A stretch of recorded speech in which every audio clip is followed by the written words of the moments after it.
Assalamualaikum warahmatullahi wabarakatuh. Perkenalkan, nama saya Aladila, mahasiswi dari Poltekkes Kemenkes Pangkal Pinang, Prodi Keperawatan tingkat 2 semester 4. Baiklah, di video kali ini saya akan membuat video yaitu tentang cara menghitung Apgar skor pada bayi yang baru lahir. Baiklah, sebelum melanjutkan ke tindakan selanjutnya, saya akan menjelaskan beberapa hal seperti kapan waktu yang tepat untuk menghitung Apgar skor. Waktu yang tepat untuk menghitung Apgar skor yaitu pada menit pertama, menit kelima, menit ke-10, dan menit ke-15 pada bayi yang baru lahir. Dan pastinya Apgar skor ini dilakukan pada pemeriksaan fisik bayi.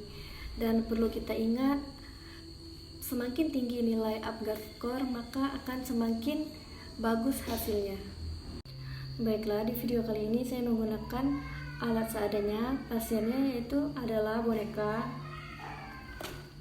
Baiklah, kita lanjut ke tahap selanjutnya yaitu A. Aparin atau warna kulit. Jika seluruh kaki dan tangan klien berwarna merah muda, maka nilai Apgar skornya itu adalah 2. Dan jika kaki dan tangan bayi berwarna agak kebiruan, maka nilai Apgar skornya yaitu adalah 1. Dan jika kaki dan tangan bayi berwarna biru, maka nilai Apgar skornya adalah 0. Baiklah, untuk bayi yang saya pegang ini, nilai Apgar skornya 2. Warna kulit atau aparinnya itu berwarna merah muda. Setelah itu ada puls atau denyut jantung. Normal Apgar skor pada bayi baru lahir itu adalah 100 kali per menit. Jika mencapai 100 kali per menit, maka nilai Apgar skornya itu adalah 2. Jika denyut jadi tidak mencapai 100 kali per menit, maka nilai Apgar skornya itu adalah 1. Jika bayi tidak memiliki denyut jantung, maka nilai Apgar skornya itu adalah 0. Untuk bayi yang saya periksa kali ini, nilai Apgar skornya itu adalah 2. Baiklah, kemudian selanjutnya, jika saya menepuk bayi, kemudian bayi terlihat merespon, maka nilai Apgar skornya itu adalah 2. Selanjutnya, jika bayi merespon dengan tangisan yang lemah, dengan suara yang lemah, maka nilai Apgar skornya itu adalah 1. Namun, jika bayi tidak merespon dan tidak mengeluarkan suara, maka nilai Apgar skornya itu adalah 0. Dan untuk bayi yang saya periksa ini, nilai Apgar skornya itu adalah 2. Bayi mampu merespon tindakan yang saya lakukan padanya. Selanjutnya yaitu adalah activity atau aktivitas otot. Apabila bayi menangis dengan suara yang lemah, maka nilai Apgar skornya itu adalah 1. Dan jika bayi tidak bergerak, maka nilai Apgar skornya adalah 0. Dan terakhir yaitu adalah R atau respirasi. Apabila bayi menangis dan nafasnya teratur, maka nilai Apgar skornya adalah 2. Dan perlu kita ingat, jika bayi tidak menangis dan nafasnya tidak teratur, maka nilai Apgar skornya itu adalah 1. Jika bayi tidak bergerak, maka nilai Apgar skornya adalah 0.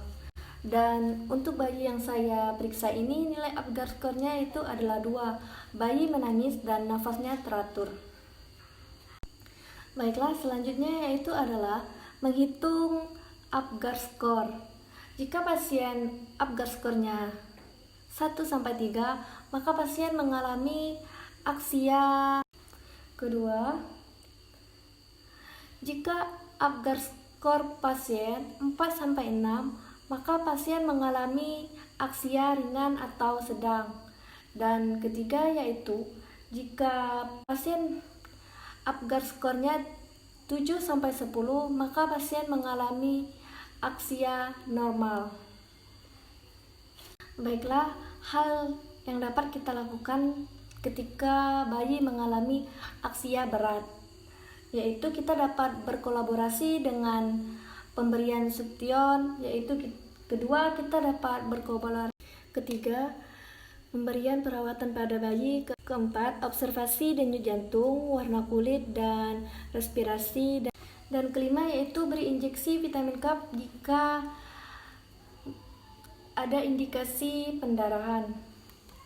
Kemudian selanjutnya, hal yang dapat kita lakukan jika pasien mengalami asfiksia ringan atau sedang, yaitu kita dapat memberikan 1. Suktion, 2. Kolaborasi pemberian O2, dan ketiga yaitu observasi respirasi bayi. Dan terakhir, hal yang dapat kita lakukan jika pasien mengalami asfiksia normal, maka kita dapat melakukan 1 yaitu adalah pemberian suktion, 2 yaitu adalah kolaborasi pemberian O2, dan ketiga yaitu observasi respirasi bayi. Dan terakhir, hal yang dapat kita lakukan jika pasien mengalami asfiksia normal, maka kita dapat melakukan 1. Berikan kehangatan pada bayi, dan terakhir yaitu kita hitung denyut jantung. Baiklah, itulah video dari saya. Jika masih terdapat kekurangan dan salah dalam pengucapan, saya mohon maaf karena saya masih dalam proses tahap belajar. Saya akhiri. Wassalamualaikum warahmatullahi wabarakatuh.